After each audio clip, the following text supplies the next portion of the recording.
السلام علیکم دوستوں، welcome to a YouTube channel. Mahatma Gandhi کے اکارڈنگ کسی سوسائٹی کی عظمت کی پہچان اس بات سے ہوتی ہے کہ وہ اپنے کمزوروں کے ساتھ کیسا سلوک رکھتے ہیں۔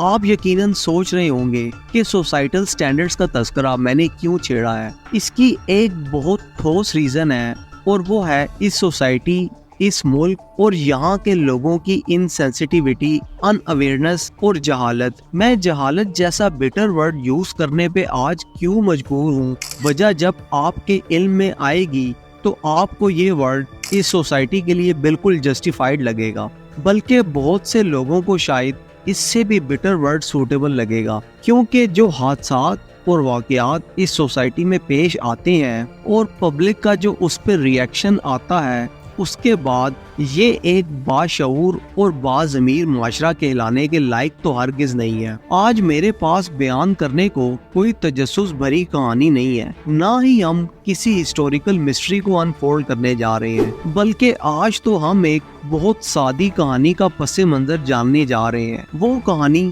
جو اس مردہ معاشرے میں اکثر پیش آتی ہے، بس اس کے روپ مختلف ہوتے ہیں، لیکن ان سب کا بیک ڈراپ سوسائٹی کی بے حسی ہی ہوتی ہے۔ تو جناب، یہ سارا قصہ شروع ہوتا ہے ایک شادی سے، ایک سیلیبریٹی ویڈنگ سے۔ جی ہاں دوستوں، آپ صحیح سمجھے ہیں، اشارہ پریزنٹلی اناؤنس کی جانے والی کرکٹر شعیب ملک اور ایکٹریس ثنا جاوید کی شادی ہے، جس کو اناؤنس کیا شعیب ملک نے 20 جنوری 2024 کو اپنے نکاح کی پکچرز کے ساتھ۔ اس خبر کا آنا تھا کہ سوشل میڈیا پہ ایک طوفان برپا ہو گیا، میمز، کومنٹس، مبارکباد، کرٹیسزم، ان شارٹ لوگوں کو ایک دلچسپ ٹاپک مل گیا اور سب اپنی زبان کے ہتھیار لے کے سوشل میڈیا پہ اپنا انوانٹڈ اوپینین دینے میدان میں اتر آئے۔ کسی کے بقول یہ ان کی پرسنل لائف ہے، وہ جو چاہیں کریں، لیکن بہت سو، جن میں خواتین کی تعداد یقیناً زیادہ ہے، ثانیہ کے ساتھ بہت برا ہوا اور شعیب کی ڈس آنیسٹی کی یہ حد تھی۔ کچھ لوگوں کو لگا ثنا یہی ڈیزرو کرتی ہے۔ خیر، اصل پوائنٹ یہ ہے کہ پبلک نے اپنی رائے دینے کو ضروری جانتے ہوئے اس خبر کو ٹاپ ٹرینڈ بنا ڈالا۔ دوستوں، تو اس میں کیا برائی ہے؟ شاید اس وقت بہت سے لوگ یہی سوچ رہے ہوں گے کہ سیلیبریٹیز خود ہی اپنا تماشا لگواتے ہیں، اور اس میں معاشرے کی بے حسی بھی اتنی اسٹرانگلی ایمفیسائز نہیں ہوتی جتنی کہ پہلے میں نے ڈسکرائب کی ہے۔ تو ہوتا کچھ یوں ہے کہ جب سارے social media platforms Shoaib اور ثنا کی شادی کی نیوز سے فلڈڈ تھے اور ہماری عوام نے اس کو 3 دن تک ٹاپ ٹرینڈ بنائے رکھا، تو انہیں 3 دنوں کے درمیان جب آپ میں سے بہت سے لوگ یا تو کومنٹس انجوائے کر رہے تھے یا اس شادی پہ تبصرہ کرنے میں بزی ہوں گے، ٹھیک اسی وقت پیش آیا وہ حادثہ جو ہم سب کے شعور پہ ایک سوالیہ نشان ہے۔ دوستوں، یہ خبر ہے 22 جنوری 2024 کی رات 2 بجے کے وقت، جب اس شدید سردی کے موسم میں ہم سب اپنے گھروں میں رضائیوں میں گھسے خواب غفلت میں مبتلا تھے۔ تب شہر اقتدار یعنی اسلام آباد کے فیض آباد چوک پہ دیکھا گیا وہ منظر جو ایک انسان کے رونگٹے کھڑے کرنے کے لیے کافی ہے۔ ایک قریباً 30 سالہ نوجوان کی چوک کے عین سینٹر میں رسی سے جھولتی لاش، یہ لاش جو نہ جانے کب سے وہاں اپنی تقدیر کے ستم جھیل رہی تھی، فوق کے باعث بہت دیر بعد لوگوں کو دکھائی دی۔ بہرحال پولیس کو انفارم کر دیا گیا، مگر ساتھ ہی ساتھ اس کی ویڈیو بنا کر سوشل میڈیا پہ ڈالنا بھی اپنا فرض سمجھا گیا، گویا اس کا تماشا ابھی اور لگنا باقی تھا۔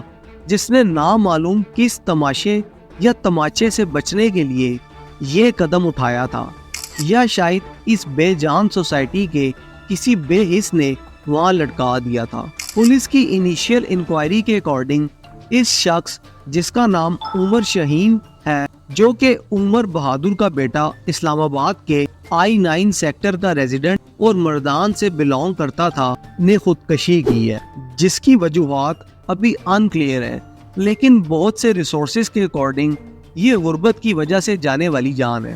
ابھی اس واقعے کا اثر پوری طرح زائل نہیں ہوا تھا کہ 22 کی صبح ہی یہ نیوز آتی ہے کہ اسلام آباد میں ٹیررسٹ اٹیک کے خدشات کے پیش منظر تھریڈ الرٹ جاری کرتے ہوئے بہت سے سکولز میں جلدی آف کر دیا گیا۔ اور نہ صرف یہ، بلکہ 3 بڑی یونیورسٹیز جن میں بحریہ، ایئر اور نیشنل ڈیفنس یونیورسٹی شامل ہے، ان کو نامعلوم پیریڈ کے لیے بند کر دیا گیا ہے، لیکن according to police situation is under control. تو سوال تو یہ ہے کہ اگر سچویشن انڈر کنٹرول ہے پھر چھٹیاں کس لیے؟ یقیناً یہاں آپ سب کے ذہن میں یہ سوال ضرور ابھر رہا ہوگا کہ ایک سیلیبریٹی کی شادی، ایک جوان جان انسان کی موت اور اسلام آباد کا تھریٹ الرٹ معاشرے کی اعلیٰ درجے کی جہالت اور بے حسی کو کیسے ثابت کرتا ہے؟ تو اس سوال کے جواب کے لیے ہمیں کرنا ہوگا اس پوری سچویشن کا انالیسس کہ کیسے یہ سب آپس میں ریلیٹڈ ہے اور کس طرح یہ سوسائٹل سیگمنٹس کا کھوکھلا پن ڈپکٹ کرتا ہے۔ دوستوں، ایک جیتا جاگتا انسان پر اسرار طور پہ مردہ پایا جاتا ہے اور اسے سوسائڈ قرار دیا جاتا ہے، اور پھر اس خبر کو باقاعدہ دبایا جاتا ہے کہ اسے زیادہ ہائپ نہ ملے۔ نہ نیوز چینلز نے شور مچایا، نہ پرائم ٹائم پروگرامز نے اسے ڈسکس کرنا ضروری سمجھا کہ ایک بندہ ہی تو مرا ہے، ایک عام بندہ۔ اس کے حالات و واقعات ڈسکس کرنے سے نہ چینلز کے TRPs بڑھنے تھے، نہ پروگرامز کو ریٹنگز ملنی تھی۔ خیر، اس نے کی بھی خودکشی تھی۔ تو یہاں پہ آپ کو یاد ہوگا، زیادہ دور کی بھی بات نہیں، جب مولانا طارق جمیل کے بیٹے کی ڈیتھ ہوئی تھی، اس وقت کیسے ہر میڈیا ہاؤس، یوٹیوبر، حتیٰ کہ سیلیبریٹیز سب نے اپنا اپنا حصہ ڈالنا ضروری سمجھا تھا۔ کیوں؟ وجہ اس وقت بھی وہی تھی اور اب خاموشی کی وجہ بھی وہی ہے، بے حسی، اپنا فائدہ اور اپنا گوسپ کا مزہ۔ ایک نامعلوم انسان کیوں مر گیا، کسی میڈیا چینل کو کیا لینا؟ یہ وہی میڈیا ہے جو پاتال سے بھی خبر اور خبر کا سبجیکٹ اٹھا کے لے آتے ہیں، لیکن اب نہ کوئی ٹیگ لائن، نہ کوئی انفارمیشن۔ آخر کیوں؟ اس کی وجہ اور ساری ذمہ داری ریٹنگز کی نہیں ہے، بلکہ عوام بھی تو بے حس ہے، جو ایک شادی کو تو ٹاپ ٹرینڈ بنا سکتے ہیں، لیکن وہ ایک عام آدمی کے مر جانے پہ سوال نہیں اٹھا سکتے۔ کیوں؟ کیونکہ یہ خودکشی ہے۔ تو میرا سوال یہ ہے کہ کیا کوئی اپنی مرضی سے خودکشی کر سکتا ہے؟ کیا ہمارا فرض نہیں تھا کہ ہم یہ سوال کرتے کہ اگر اس نے سوسائڈ بھی اٹیمپٹ کی تو کن وجوہات نے اسے مجبور کیا؟ وہ غربت کی کس مصیبت کا شکار تھا؟ وہ چپ چاپ گھر کے ایک کونے میں بھی جان دے سکتا تھا، پھر اس نے اپنا تماشا لگانا کیوں پسند کیا؟ کہیں ایسا تو نہیں کہ کوئی اور معاملہ ہے جسے خودکشی کا رنگ دے کے کور کیا جا رہا ہے؟ کیوں اسی معاملے کے اگلے دن اسلام آباد میں تھریٹ الرٹ اناؤنس ہوتا ہے اور اس خبر کو ایسے گم کر دیا جاتا ہے جیسے یہ ایک آرڈینری بات ہے؟ کہیں میڈیا کو پریشرائز تو نہیں کیا جا رہا کہ وہ یہ نیوز چھپائے؟ کیونکہ یہ میڈیا جب کسی اور شہر میں ایسی نیوز رپورٹ کرتا ہے، فار ایگزامپل کراچی میں، تو دنوں تک اس کی گونج رہتی ہے۔ پھر اس خبر کو اتنا اگنور کیوں کیا گیا؟ شاید اس لیے کہ یہ اسلام آباد کی نیوز ہے، اسی وجہ سے اس کی CCTV فوٹیج بھی ریلیز نہیں کی گئی۔ ظاہر ہے یہ سیکیورٹی سسٹمز اور لا انفورسمنٹ اداروں کے منہ پہ تماچا ہے کہ جو کیپٹل سٹی کو پروٹیکٹ نہیں کر سکتے، وہ ملک کو کیسے پروٹیکٹ کریں گے؟ جبھی تو سیکیورٹی اداروں کی جانب سے بار بار سچویشن انڈر کنٹرول کا یقین دلایا جا رہا ہے، لیکن ان سب سوالوں پہ غور کرنے اور ان کے جواب مانگنے کے لیے جو شعور چاہیے وہ ہمارے پاس ہے ہی نہیں۔